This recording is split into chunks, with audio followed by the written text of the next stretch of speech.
This is WFO Radio. And we're going once again on WFO. My name is Joe Costello, and we're going to catch up with Cruz Pedregon just minutes from now. I know that's why everybody logs on to see WFO Radio out there on social media. If you're watching on Twitter, you're watching on our WFO Radio TV YouTube channel. It is all happening.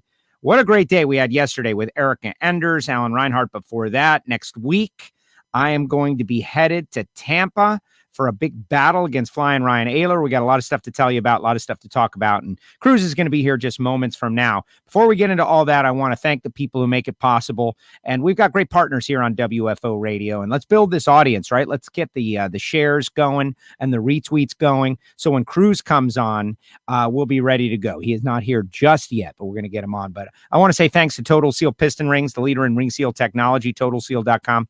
Got great episodes of Hidden Horsepower up their podcast that we produce, and just so much great knowledge and information being shared there. If you're an engine builder and you're not using Total Seal, you definitely should investigate at very least. I'm not telling you what to do, but I know the answer to this question, and the answer is Total Seal. Check them out, TotalSeal.com. Also, Marvin Rodak, 817-924-6821. That's Rodak'sCoffeeandGrills.com. Hot sauces and spice rubs and everything good. If you're a coffee file like I now am, this is the best in the business, baby. Check it out. That is Rodak'sCoffeeandGrills.com. Samtech.edu, the School of Automotive Machinists and Technology. Start your education at full speed. They're approved to train veterans under the GI Bill, and their grads doing great things out there in the world of drag racing, I can tell you that.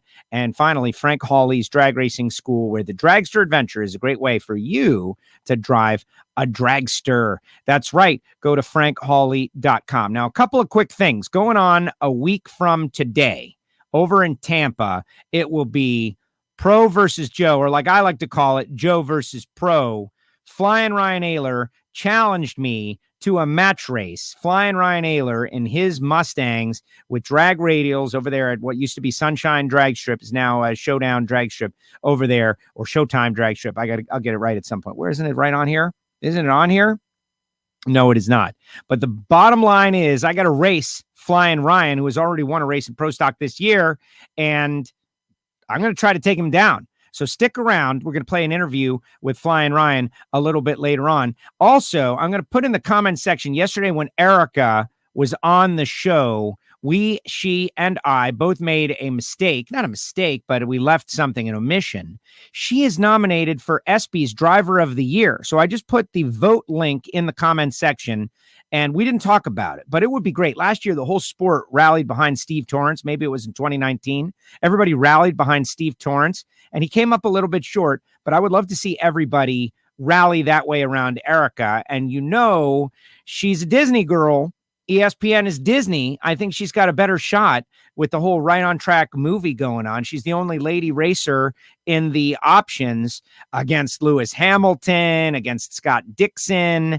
How about Erica Enders? Everybody vote every day. How about that? Is everybody ready for that? Good. And we got more to come, but look who's there. Look who is ready to join us on WFO Radio. It is the Cruiser, baby. Cruz Pedregon, back in the winner's circle. What's up, Cruz? Hey, Joe, how's it going? I am doing very well. My life is going well. How about yours? Pretty good, I guess. Great. What's that? Pretty well, I guess. Oh, very, very well. I'm just sitting here in Southern California, soaking up some sun, and flew out yesterday. Still pretty tired from the weekend, Joe, but it was a great, it's a great tire. It's a great feeling. It's a gift that keeps on giving, those wins, man. Woo. Well, you know, Cruz, we've had you on the show, several times in the past just because, we like to chat and it's great, but this is better. We got a win to talk about. And you've covered so much ground in a short amount of time with JC and Rip and Ryan and those guys and winning this race. But it started long before that. And I can't help but think about Hop Singh, honestly, and how this win was so connected to him in so many ways. Your team, Bob's team, and John Collins and the DSR team. Right. He was so well represented in the final round. I know that was brutally devastating for you last year to experience that and to be able to tie that all together with a win. I'd like to just hear you, talk a little bit about it. Well, yeah, well said, Joe. And I did have a moment in the car before the final round against Tasca, and I wasn't thinking about anything other than the race and what I had to do in the rain. It was starting to drizzle, and the sun was out, which is kind of crazy. But I did have a thought, a moment with Eric, and I did think about the guy, and I got a little emotional. I thought, I don't need to be getting emotional. We haven't completed the task at hand. So, and I mentioned that to our guys after the final, because as he showed the hat just now, we had a moment there. We took some pictures for his wife and his daughter. But yeah, hey, I didn't know the guy very long. He worked with us for a little over a year. A lot of respect for him. He was beloved, man. The guy had a lot of friends out there. A lot of people liked Eric. He was a very likable guy. He was on his way. He's an up and coming crew chief. And we lost him. I mean, the story's been well documented in NHRA, and I just want that moment to let his wife and his family, and especially his daughter, young daughter, to know that we're thinking about him still. We miss him. It was just one of those things. And then he worked for Tasca, so I'm sure Bob will tell you the same thing. I call him Bobby. Bob Tasca. Everybody calls him Bob. It's serious, but I call him Bobby. He's a really good friend of ours, and my brother Tony and I are close to Bobby, as we call him. Bobby Motorcraft. Yeah, it was right? Bobby Motorcraft. Yeah, right. But no, it was good. And like I said, it was a great win, man. It was just really everybody.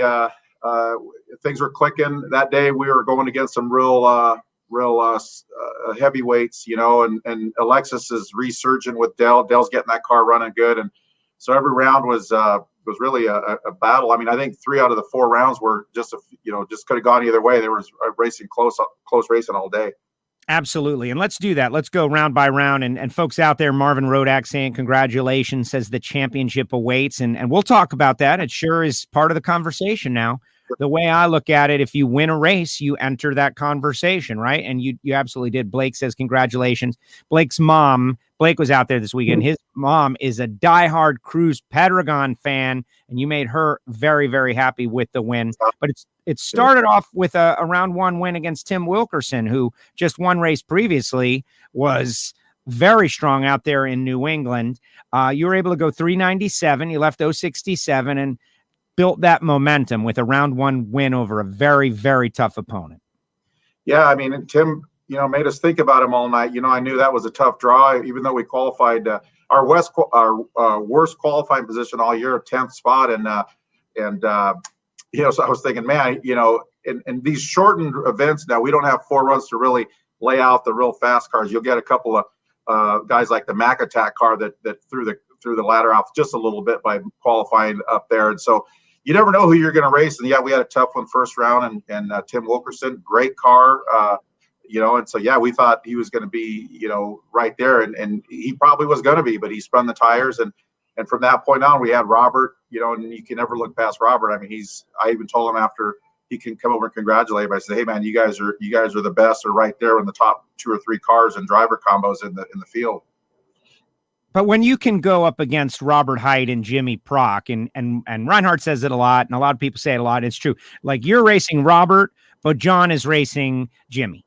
And those guys are thinking about Jimmy Prock and what's he going to do and what's he going to throw at him. Like, you're in a situation now where you can roll to the starting line and obviously through this win feel confident that you've got something for him. And that's, you felt that feeling in the past, but now you're back there again. Yeah, until you win a race, you really, there's a little tiny bit of doubt. And, and I had to get back up on that wheel again, get back up on that steering wheel and start driving again. And I had some issues hitting the wall a couple times, and just really embarrassing more than anything. And, we got that squared away, got my chin strap working and some different things. But really, it's a mindset you have, just like you say, Joe, when you pull up there against these guys are good. I mean, some of these driver crew chief combinations, hey, these drivers are handpicked. They're drive because they're good, and so, I mean, I was thinking JR is another guy that we had a really close race with JR the week before. It could have gone either way. So I even told the guys afterwards, I said, maybe that could have been our breakthrough win had we got by that round there. But so, I mean, the cars nowadays are, Joe, they're the drivers are racing the drivers, and the crew chiefs are racing the crew chiefs. But I knew coming into this year that, hey, we're going to have a really good car that can compete 4 wins. But I knew, I even said at the beginning that it's going to take some races. It's not going to happen overnight. And we tested extensively. Well, not extensively, but we made some, quite a few runs. And I even said 5 or 6 races. And here, sure enough, here's the 7th race. We're in the winner's circle. So, but yeah, anytime you pull up against these guys, man, you need to bring, you need to bring it.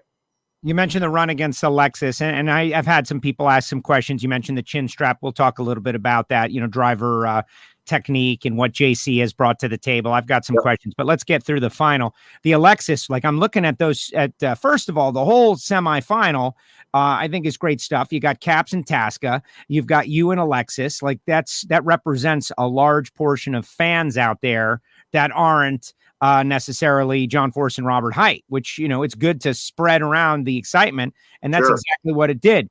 You were able to get around Alexis. She had to be devastated. She's fighting reaction time right now. I have no doubt she'll get it, but sets up the final round against you and Tasca, who's got every Ford executive in the house. He's going to try to win his 3rd of the year. He's been taken out everybody, took out Force, got through Caps, and there is that close family tie. So this wasn't like all the other races in the final round where you had Greg and Erica, like kind of rivalry races. This is just, if Cruz can get his win here, it's going to change the story from, boy, wouldn't it be great if Cruz and his guys could win a race, to, hey, Cruz and his guys won a race. Bob Tasca is already a player.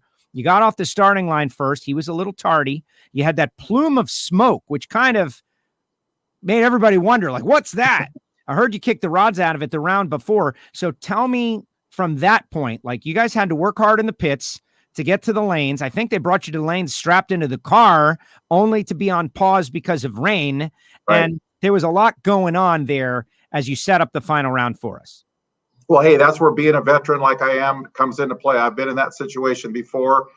Hey, you sit in the car, and some drivers, it might bother you, but I've been around the block a time or two and been there, done that. So I just kind of thought, I'm going to get out of the car. Actually, Rip told me to get out of the car because it started to rain again. Our assistant crew chief, Rip Reynolds. And I thought, I'm going to sit in here and just soak it in and not worry about getting out and doing all that stuff. I'm ready to go. And so I sat in there, and we did have a delay. It sounded so harsh when you said kick the rods out of it. It broke a rod or two as I stepped off the throttle against Alexis. And so that's, could be a lot of things. We're still looking into that. It didn't affect the run itself. But so, yeah, we were in a little bit of thrash. They were rushing us before the final, and we had a little oil that entered the bell housing in the final due to a seal. It was in crooked or whatever. But so they didn't tell me, which is good. A veteran crew chief and veteran team will not tell the driver everything there is to know in the event something like that happens. However, the thought did cross my mind, Joe, about 300 feet, getting off that old throttle, because I've been on fire a time or two.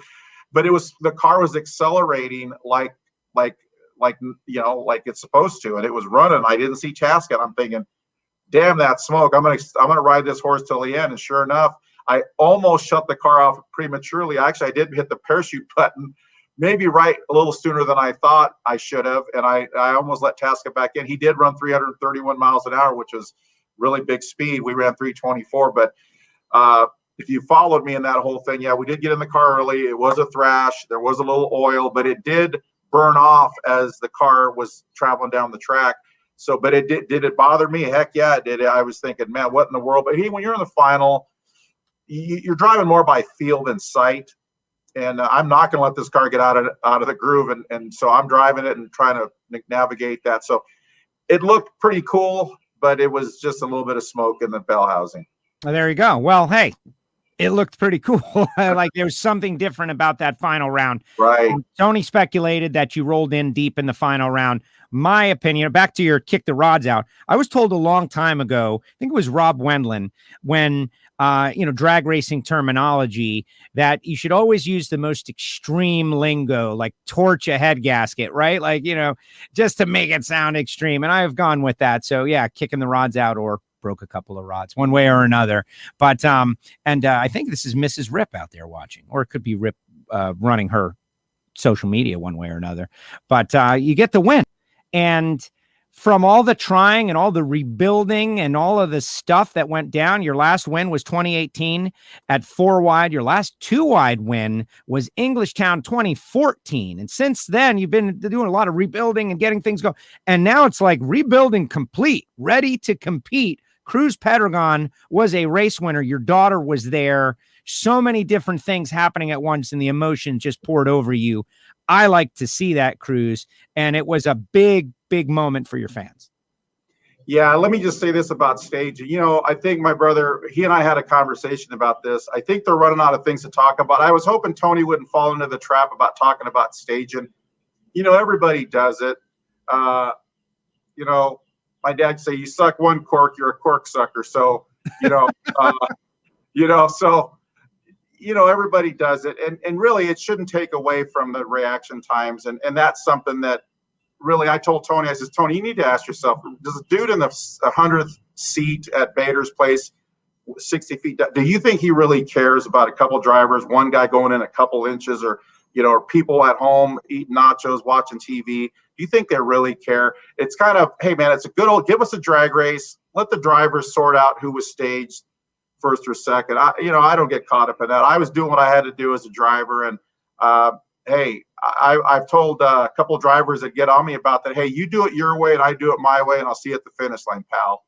Anyway, let me comment about Raya. I was taken by emotion in the final. And it's one of those things where I didn't realize Raya was even at the finish line. My beloved daughter at 10 years old, she's my one and only child, and I love her to death. And my girlfriend Melissa was down there, so it was really cool. I got out of the car and I was still a little bit like into the race, so to speak. I was not thinking emotions. And then Raya just gave me a hug. And, you start thinking about really what's important in life. Hey, winning races is the greatest thing. But with having my child there is really cool. So, yeah, I was a little bit, little emotional there. But, hey, I let it all hang out. I never really ever try to hide my emotions. And I'm an emotional guy. So what the heck, I let it rip. Well, exactly. And that's what the fight that goes on. You mentioned Tony and like what's important to talk about, right? I think that a lot of conversation should be had about this. Like, what is important to talk about? And I'm not going to critique Tony at all, but I can tell you when Michael Waltrip won the Daytona 500 and Darrell Waltrip went crazy and began to cry, it became one of the most legendary calls in NASCAR racing because of that, right? Because of the emotion and allowing. Or how about Ned Jarrett and Dale Jarrett? Don't let him get down there. It's part of it. And I can also see Tony not wanting to show favoritism to you because you're his brother and someone is out there on the other end of a keyboard getting ready to blow him up about it. But at the same time, there's a whole bunch of people that are smart enough to know that you guys are brothers, and it's pretty obvious. Even with Bob Tasca, a great friend, and I believe Tony and Bob are like best friends, and they were best men in each other's wedding and everything. So Tony had a great final round either way. But I like the gamesmanship on the starting line, like the whole. I've never thought that the rolling in deep thing was a negative thing at all. I thought that's like an old school funny car racer starting line savvy kind of thing. That's exactly right. What a lot of drivers or naysayers forget is we still have to push the pedal down. Like, just because we roll in a few inches doesn't mean you just sit back and go, oh yeah, I'm just going to let whatever. You still have to freaking go. You still have to push the throttle pedal down. So really, it's a strategy. Not everybody can do it. I happen to be good at it. I do it because I want to do it. And if somebody has a problem with that, then they either need to consult with their crew chiefs or figure out what they have to do. But don't critique a guy that's his style. And it's just like running over the rumble strips on a road course for road racers. Formula One, there's guys that'll run completely over it. It's real estate on the racetrack. It's a strategy. Hey, I didn't put the 7 inches in there. The founding fathers, whoever laid out the clocks years ago, decided, hey, we need a little bit of leeway for some of these cars that stage. Not everybody can stop on a dime. There's a tug. There's the amount of brake you put. There's so many things that come into play for a driver to. But you don't, Joe, and I'm glad to hear you say that you think it's good gamesmanship. But some people use it like to downplay or to take away from the other driver. But hey, it's a free for all. At last I checked, the best guy at it is a guy named John Forrest. If you guys have heard of him, right? He's won like 16 championships. He is the best at it. And he doesn't apologize. He does occasionally, but you know what? He gives two you-know-whats about that.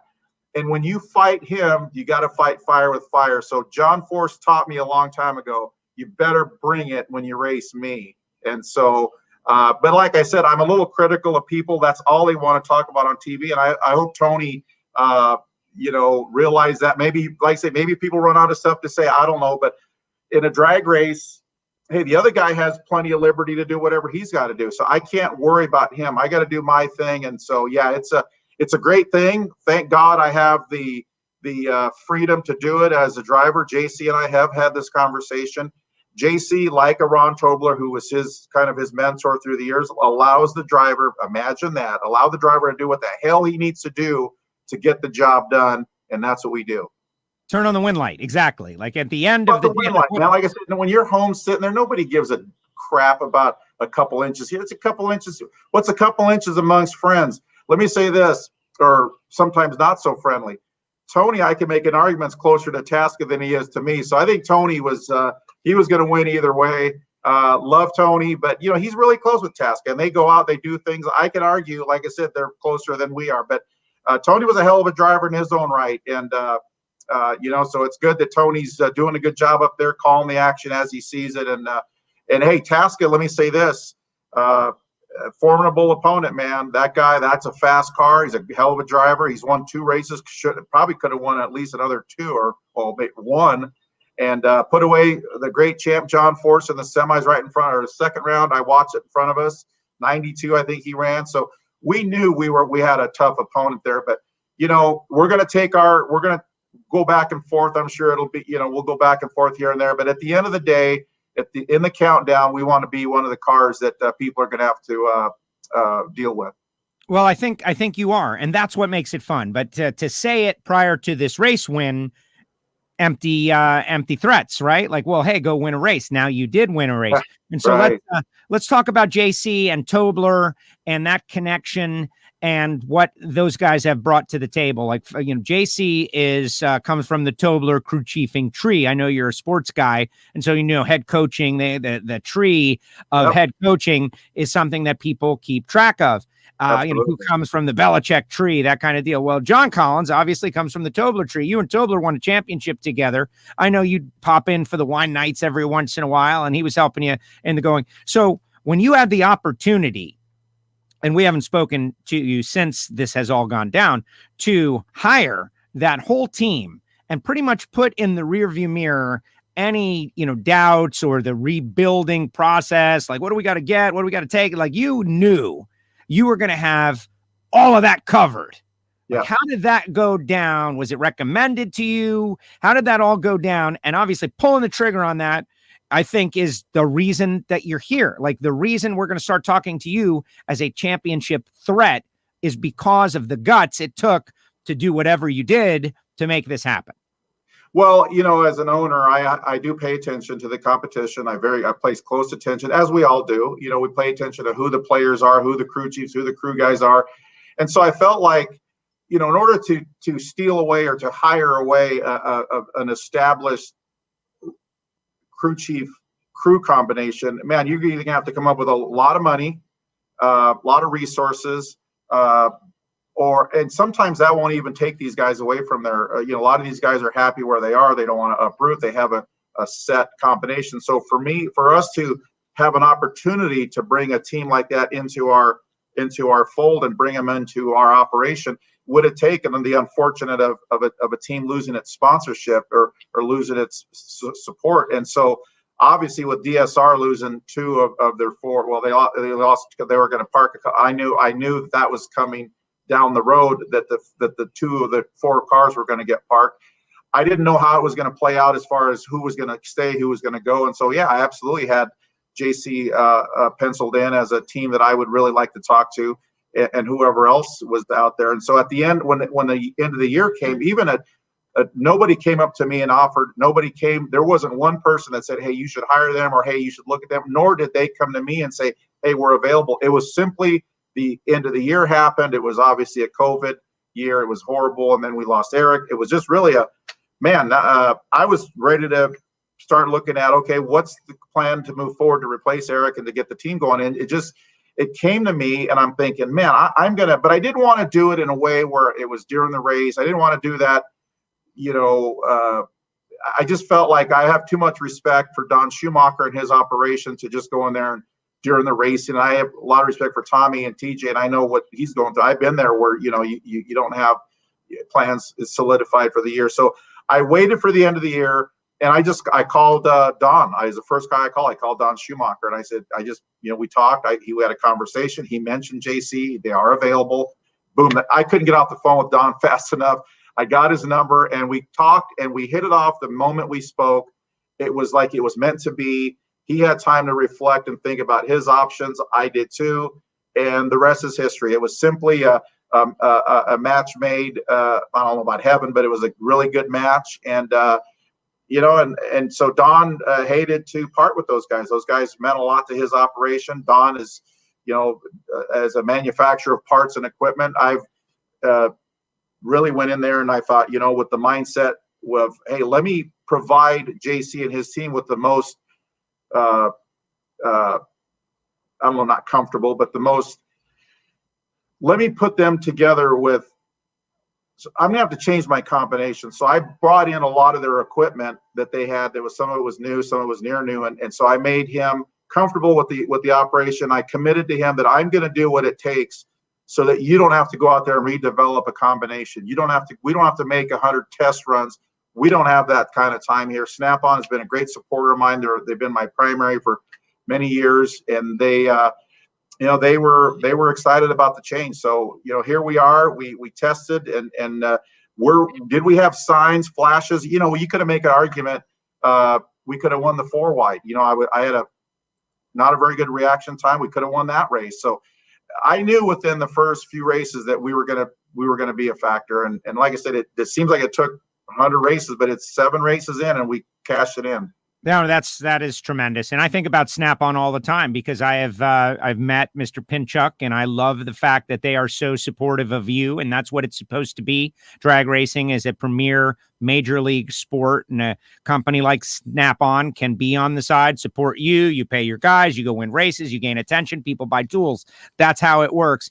And they've stood by you, and you did something really powerful them. Real quick question. I guess I should know this, but I don't right now. People want to know 5-disc or 6-disc, because JC and Tobler together with the 5-disc mafia over there. But now that he's with you, has he moved beyond that, or is he sticking with that as his style? Because I think that makes the win more impressive if he has switched to something new. They didn't switch to anything. I wanted that car to be Tommy Johnson's car was a championship contender. Make no mistake about it. Those guys were, I think they won, or they had a fluke loss, I think, at the U.S. Nationals prior to that. I think they broke a rod or something where they lost early, I think, to Creasy, of all racers. And Creasy actually made a good run that day. I remember it. But I wanted them to be comfortable and run whatever. Honestly, I'm a fan of the 5-disc. I believe that for a funny car, that's the best combination. It gives you the biggest window of opportunity for the way the cars run, the changing conditions. So we were not talking about changing anything because, again, I had so much respect for how they ran the car. And again, Ron Tobler, who I have a long history with, my 2008 championship winning crew chief, really mentored JC and some of the guys on the team. So I wanted to keep it the same. And so like they say, the cliche, hit the ground running. That's exactly what we did. So yeah, we have a 5-disc. I think Paul Lee has a 5-disc. Jason Rupert, who you're going to see later in the I think at Pomona, will have a 5-disc. So there's just a few guys that have 5-disc clutches, and most of the guys they're drinking the Kool-Aid, man. They think the 6s, and then let me say this, the 6-disc is still, they're very, one weekend, man, I remember a couple of races ago, John Force's cars could do no wrong. And, and at Norwalk, they were strong, but not as strong as they have been. So it just depends on your combination. A lot of people will go on either side, but we like what we have, and we're riding that thing to the finish line. No, I like it. And it's like legacy of Tobler. And I spoke with him about it, and he said, look, man, I've got 15 years of data associated with this, and that's worth something. And I'm going to keep riding it. And he did, and he was successful, and it continues on. Let's talk about the chin strap in that. I wonder, John and those guys to suggest things to you like, hey, over there we did this, and over this, hey, you don't have one of these. And for you as a veteran driver, it shows flexibility. You've got to, like, what is it? The second you don't adapt new technology is when you begin to get old, right? Like, you hadn't been using this and you were having some troubles, and then you started to use it, and here it is, like 2 weeks later, you're like, wow, I should use it. Talk a little bit about that and some of the things that they're bringing to the table for you that have helped you get better. Well, that's exactly what happened. They suggested, hey, Tommy wore a chin strap, and he did comment, Tommy did, to them. Occasionally, if it wasn't tight, it would be blurry for him. And I listened to it. I'm like, well, I don't know. I don't need that thing. And then and then what happened? So yeah, to say that I had problems, I did not realize how blurred my vision was until a couple of runs. The car actually made a little move at the very hit of the throttle, and it required correction. Well, I didn't correct it because I thought I was going perfectly straight. That right there told me, Houston, we have a problem here. And so then I started looking at the imprint of my helmet. My head was clearly up against the cage. I did not know there was a better vision scenario. I thought, oh man, I'm good, I'm driving straight. But again, my car, it's a different combination car. There's different things that go on within the clutch, the way the torque is on the car, the tires, the way they plant. It wasn't working anymore. And hey, I want to be good. I want to be good at what I do. And so I listened to that, and I got the chin strap. I would do. Now, is it the end all be all? These cars, you still have trouble seeing out of. You're freaking sitting behind the motor is laying sideways, it's blurry. But it allowed me to really reflect and go, man, I need to get up and see and do more. You could make an argument I was so confident. All I was worried about is cutting the light. Once I took my eyes off the tree and focused on the deal, I thought, I'm good, man. I'm the baddest dude out here. But you whack that wall a couple times and it knocks you upside the head. It makes you realize real quick, hey man, you got to get your stuff together. And that's exactly what I did. And so, not to mention the other thing about the chin strap, I was loosening my belts through the years, through every year. I'm gonna loosen a little bit more. You get a little older, you're in the car. It's like, man, I want to breathe better. Well, guess what? Those are lazy man traits. Don't do it. Belts are tight. And I actually had the guy that tightened up Tommy tighten me up, and man, he wails on them things. I'm in the car. I probably sunk that much in the cage just because I'm down in the seat. So those are little things that teams can bring even to a driver that people don't really talk about. And so I have no problem listening to people. We're always learning. You're always evolving. And the day I say I got it figured out, I'm cool, is the day that I'm probably going to be doing something else, because I want to be good. And I want to be like, when that car is fast, I want to be the guy that's pointing in the right direction.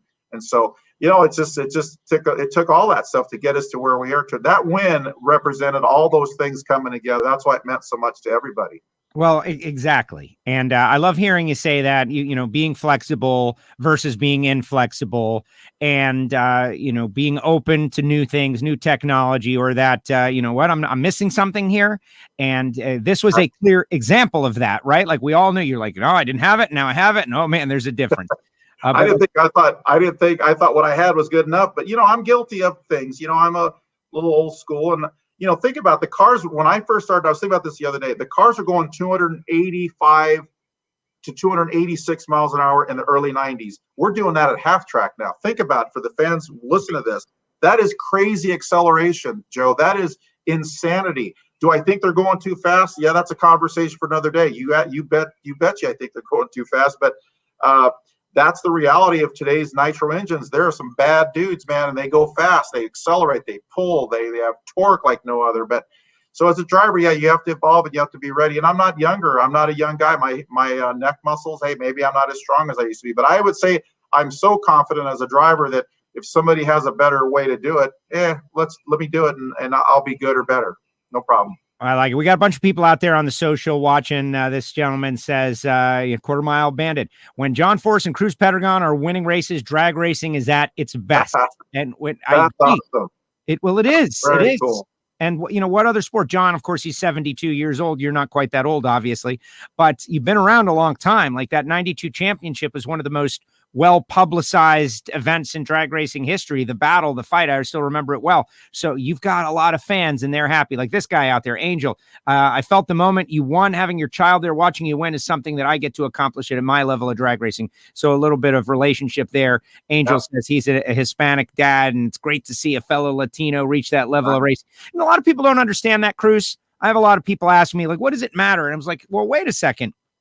People watch something and they want to know, like, can I do that? Right? Is this something that I can do that? And you are representing people, even if other people don't understand it.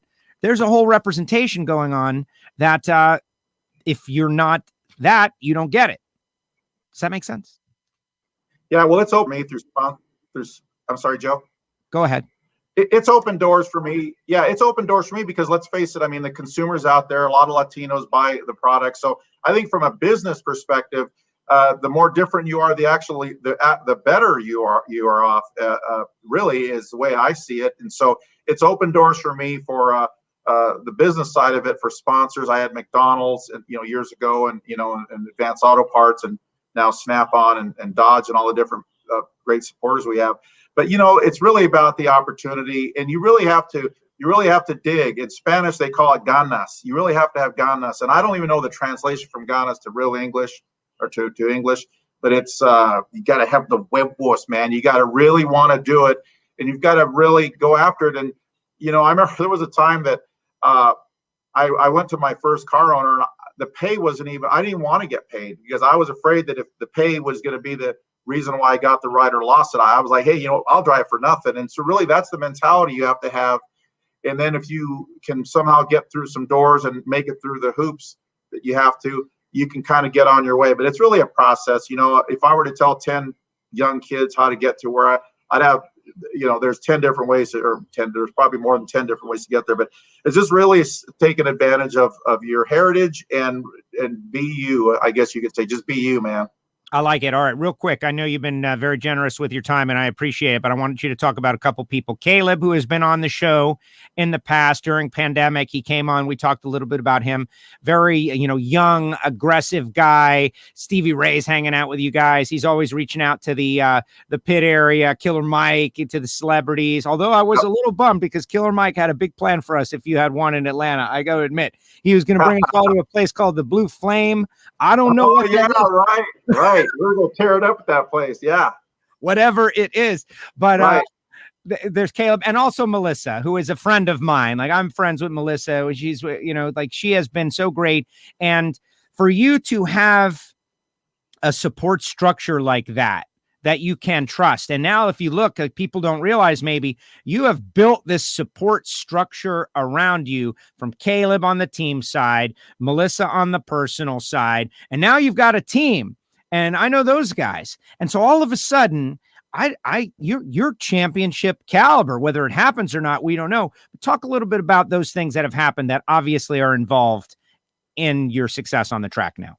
Well, Joe, I really appreciate you. You asked really good questions, and they're very they make us think a little bit. And so, yeah, first of all, I did talk to my previous car owner, Larry Miner, and we did talk. He was one guy that always stressed to me. He'd always say it, even in his acceptance speech at the Hall of Fame a couple of years ago in Gainesville. He said, you have to surround yourself with good people, and they'll make you look good. You know what? You can't get away from that. I just talked to Larry earlier today, and I told him that same thing.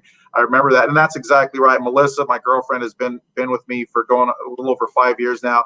She's been awesome. She has stabilized, I guess, the personal side of me, and means the world to me. And so she's great with my daughter. Raya loves her, and Raya likes hanging out with her so than she does me. I don't know what that's all about.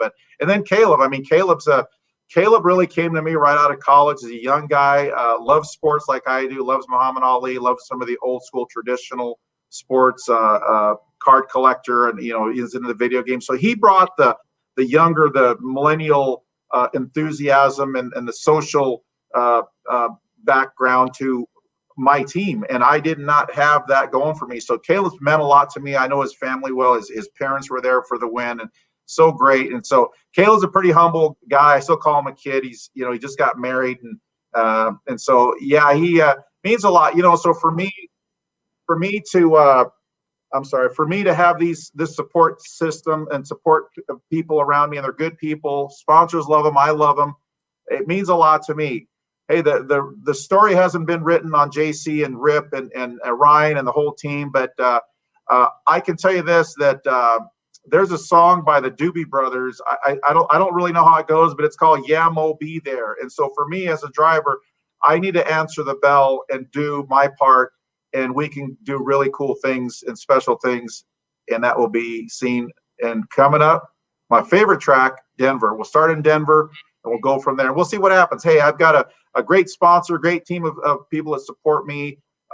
Petrov Towing, Solar, Power Solar, Dodge, Snap-on is, all their dealers. We're going to do some really cool cars coming up. The Own It franchisee car, breast cancer awareness. We're going to do that later in October.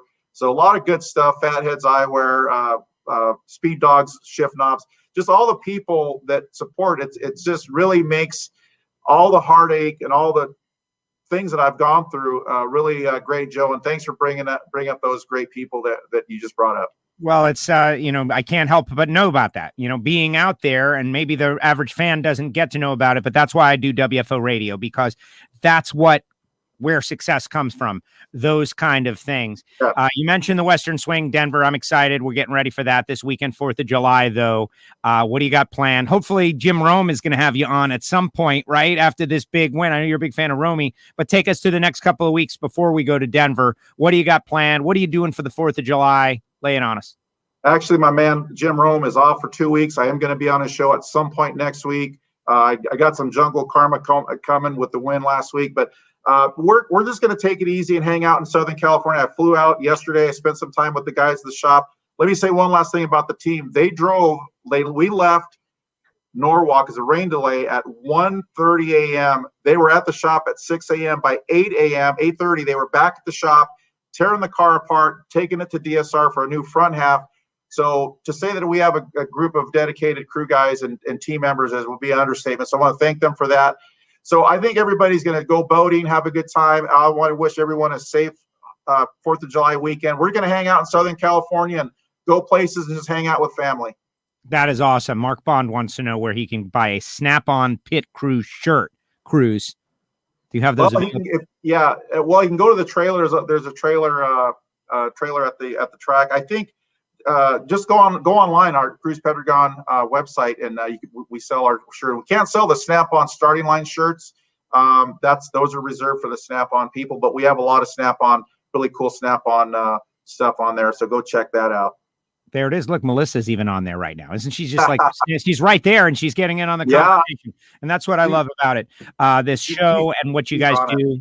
And now that you're in the mix, Cruz, good job. Congratulations. And I think this is just the first of more in the future, but it's tough out there. Funny Car is no joke.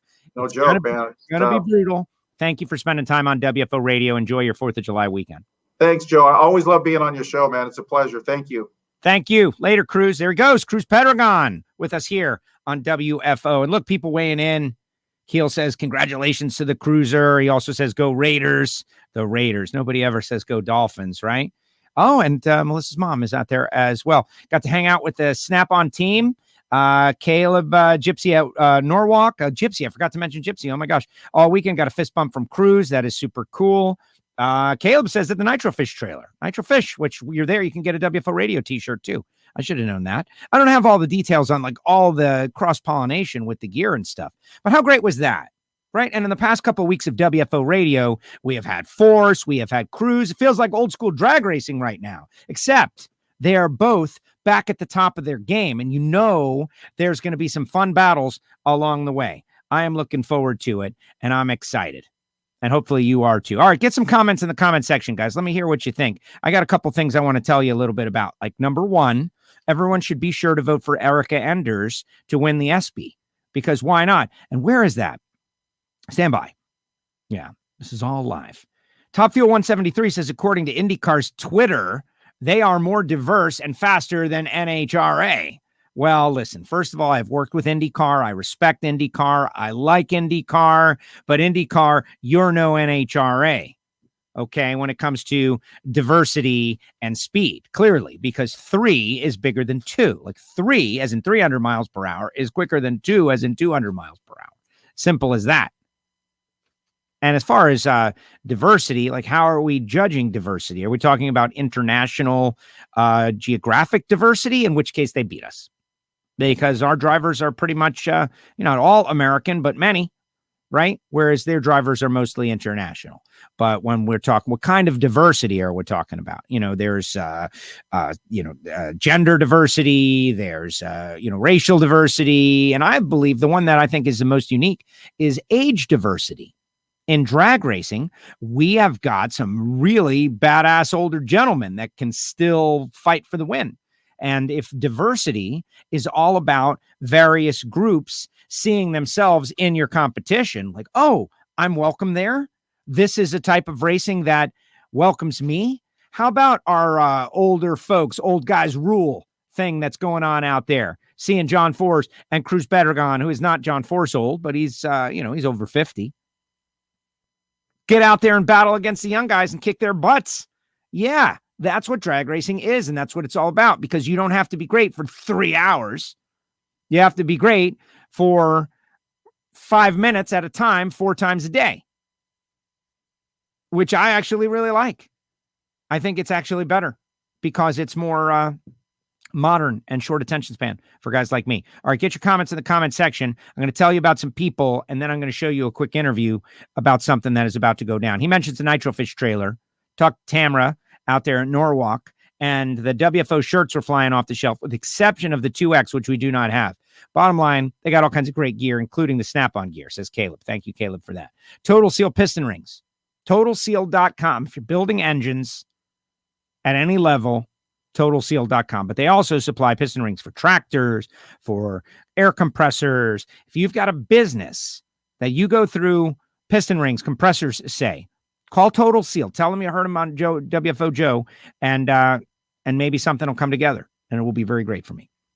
Frank Hawley's Drag Racing School, the Dragster Adventure, where a regular person just like you can show up with nothing except for the clothes on your back and drive a dragster and feel a little tiny taste of the experience Cruz Pedregon is talking about. I love having Cruz on the show. He's honest. Like, we've never had a bad interview with Cruiser. Never had any bad interviews, because bad interviews come from bad interviewers.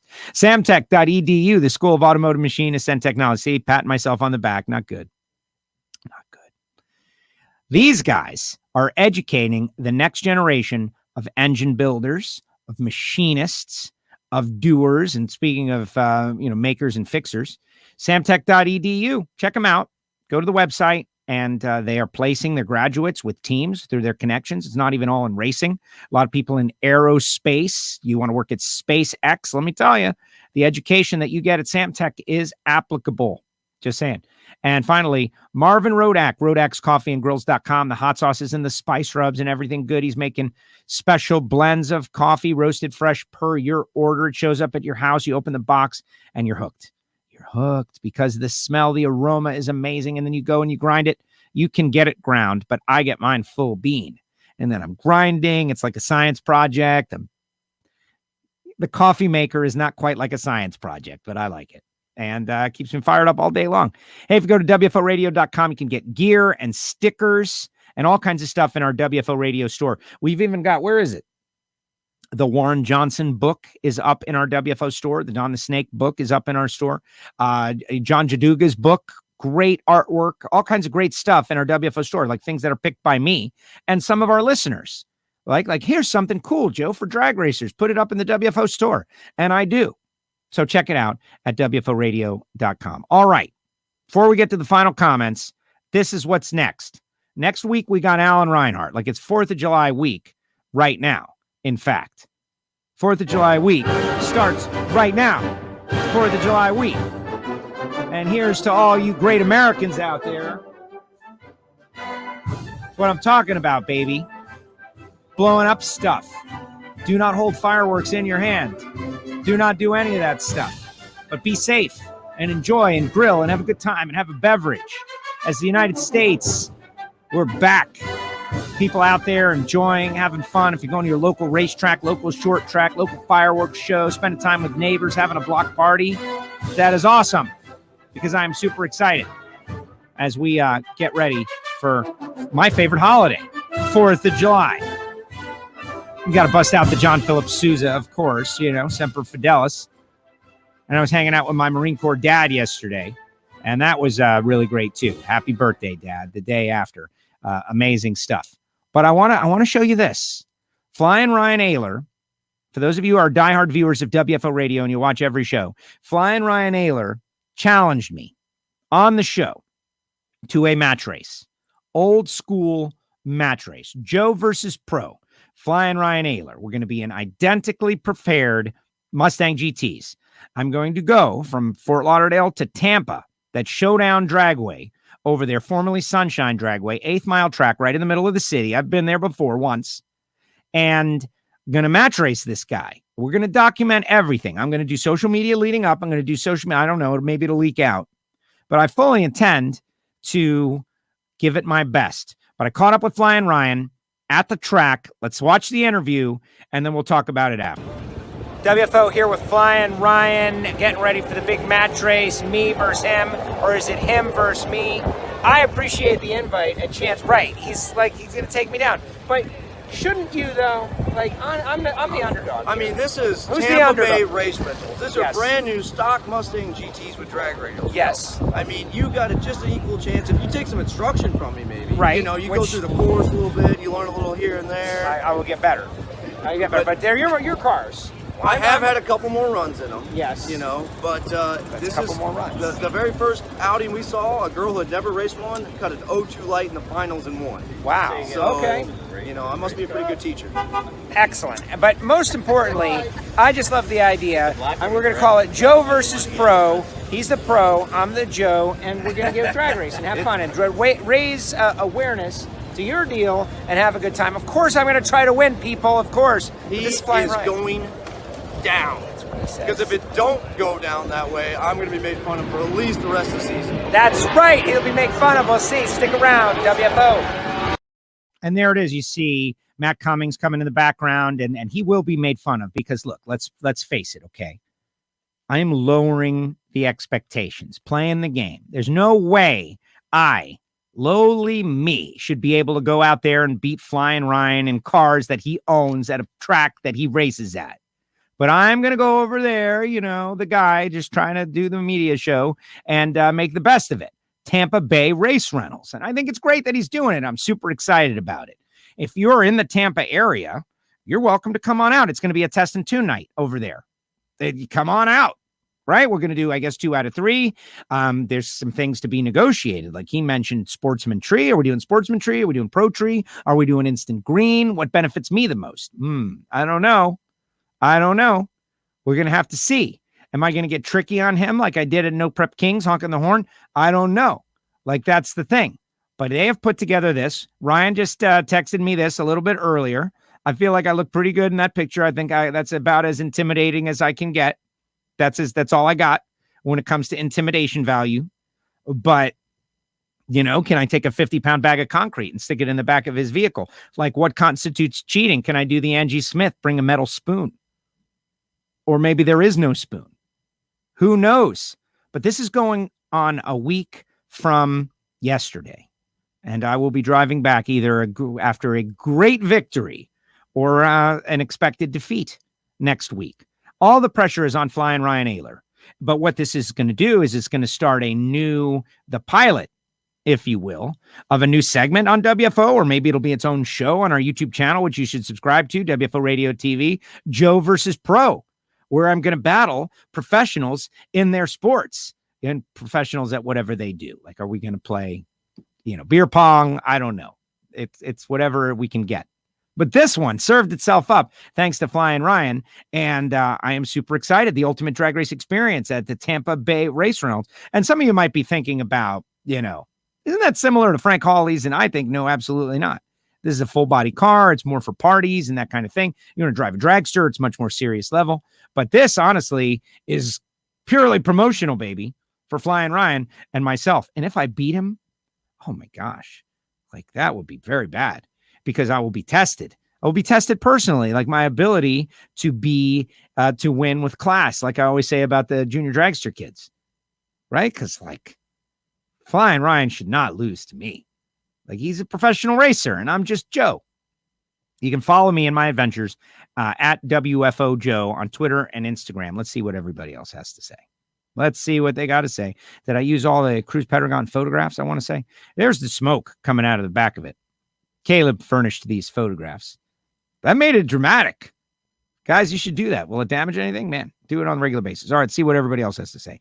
Sammy, what's up, Sammy? Great interview today. It's so easy. When you got Force and Erica and Cruz Pedregon, it's easy. You got to just ask some questions. Ganas, the will to do. I like that. As opposed to the, what is it? Chingones, right? Which is, you get it. Joanne, yes, Denver. I am looking forward to Denver too. And I'm hearing great things about Denver. I did hear that the block party is not happening.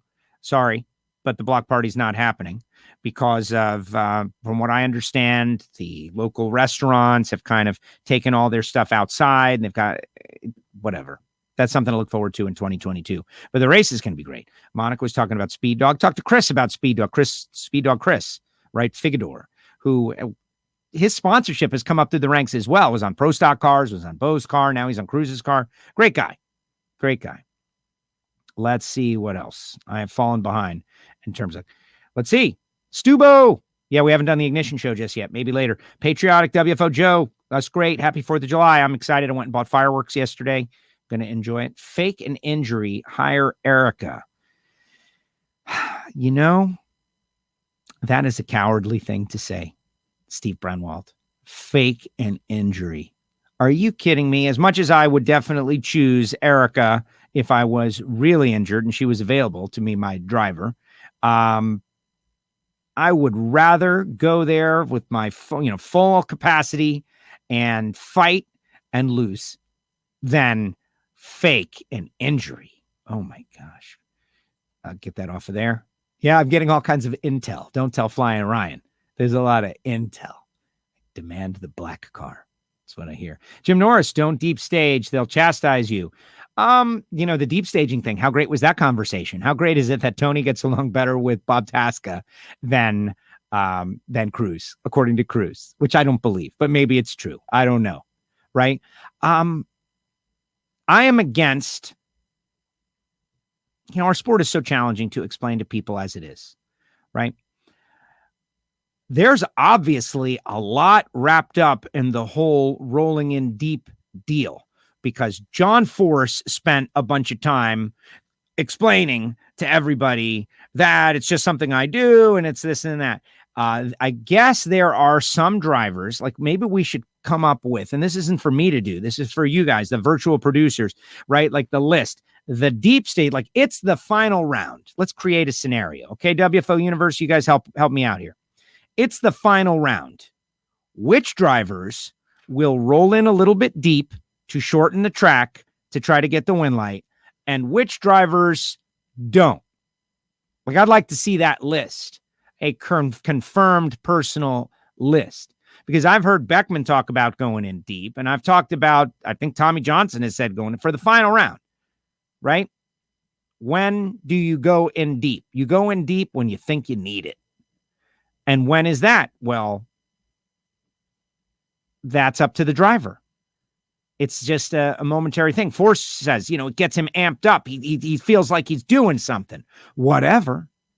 And the throttle whacks in the pits aren't quite extinct, but they've gone away.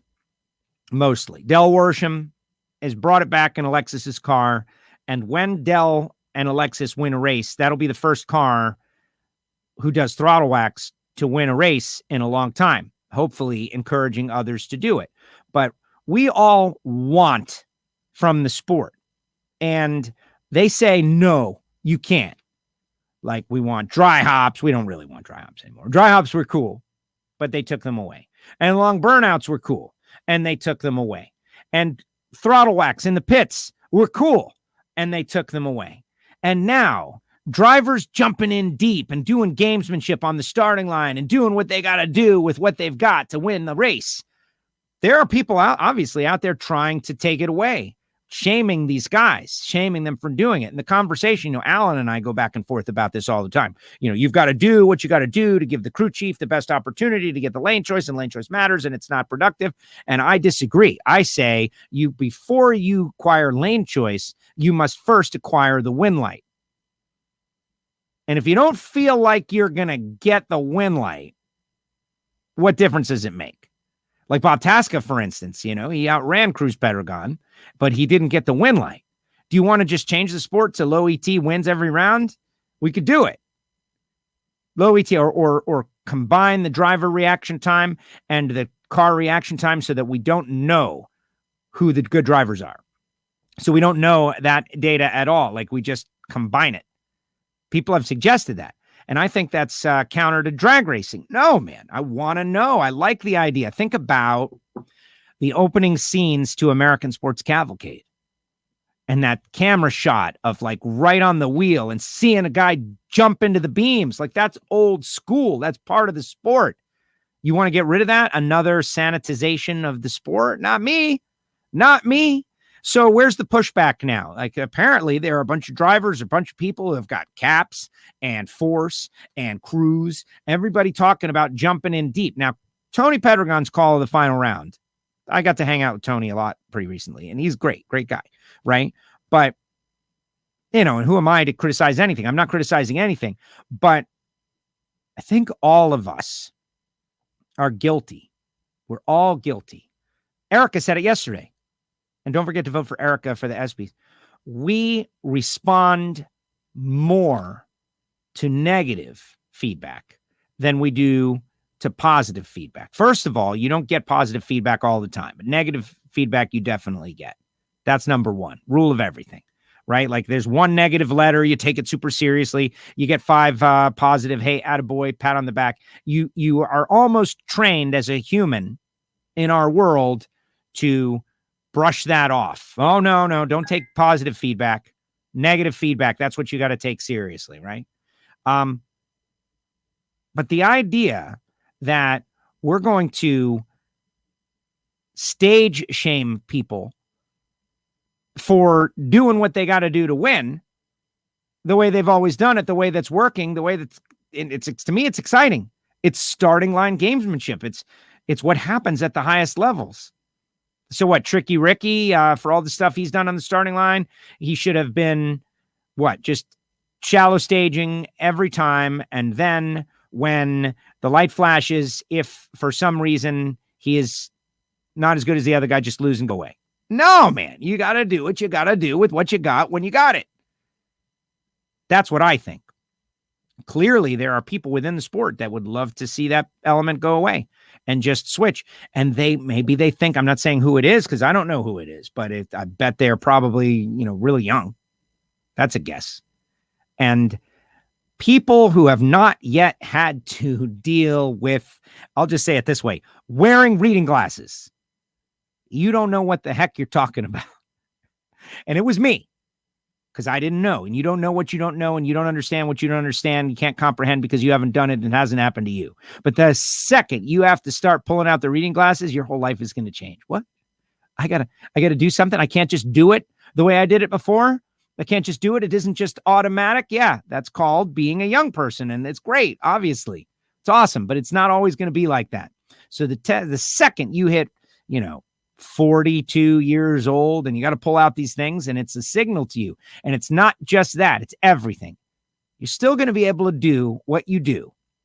And you're still going to be able to do what you do and you can be able to do it very well. But maybe not always. And maybe it's going to be a slow, pathetic decline to decrepency, which is fine. That's part of it. But managing it. And that's why when Force goes in deep at 72 years old and someone calls him out, hell no. Whatever you got to do that is within the rules, you do it. And that's why they say age and treachery will beat youth and exuberance every time. Because of experience, because of wisdom, because of desire. And who knows? Let's see what Dragster Jeff has to say. Drag racing has sportsman door cars that go faster than Indy cars. Yeah, a lot of them. And no offense to IndyCar. I like IndyCar. But if I didn't see the tweet. But if they're out there saying that, just like 300 is faster than 200.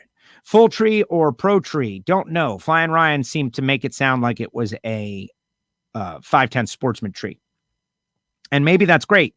But, I would like to avoid red lights because I don't want to see a race come down to a red light. Any kind of show demonstration races like this, I like to try to avoid red lights. So maybe I should negotiate the instant green because I have done that recently and I doubt that he has. Right? I did instant green at No Prep Kings 2 weeks ago and I don't think he has. So I think maybe I'll try to negotiate the instant green and the 50-pound bag of concrete. We have faith in you, Joe.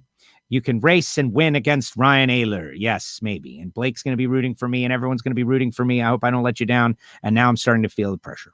Oh, the pressure. All right, everybody. That's all I got. And the WFO week ends here. Maybe there'll be an ignition show at some point somewhere. Like maybe I'll fire something up. But thank you very much. Thanks to Erica Enders. Remember the ESPYs. The ESPYs. Go, you vote every day. Come on, guys. Vote every day for Erica. Number one, she deserves it, I think. And even against Lewis Hamilton. Honestly. Even against Lewis Hamilton. Erica Enders deserves Driver of the Year from the ESPYs. But also, speaking of gaming the system, she's a Disney girl. Right on track. ESPN. Disney. Maybe. If we get a good enough showing with the votes, they'll be like, yeah, man, this is how we launch Right on Track 2. Electric Boogaloo. Blake says, bye. Bye, Blake. Thank you very much. Vote for E. E squared, EE. Exactly. What a great show. Brenwald. So, non-sporting. I'm not going to fake an injury. If I get injured and don't race, it's because it's legit. Yeah, I'll be heading over there on Wednesday morning. We're going to be at the track, I think, beginning at 4. And we'll be there into the night. And making runs. And we'll see. And I'm going to document the whole thing for WFO. Hey, if you're new to the show and you made it to this point, if you're watching for the very first time on YouTube, subscribe, click the bell. Appreciate that.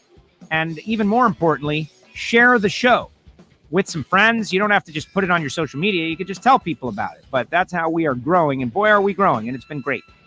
Big thanks to Cruz Pedregon. Love what he had to say about Eric. The sport. You get to know a lot of people. And, you get close with them. And good job, Cruz. All right, everybody. That's going to do it. Happy 4th of July, everybody. We'll see you next week. WFO.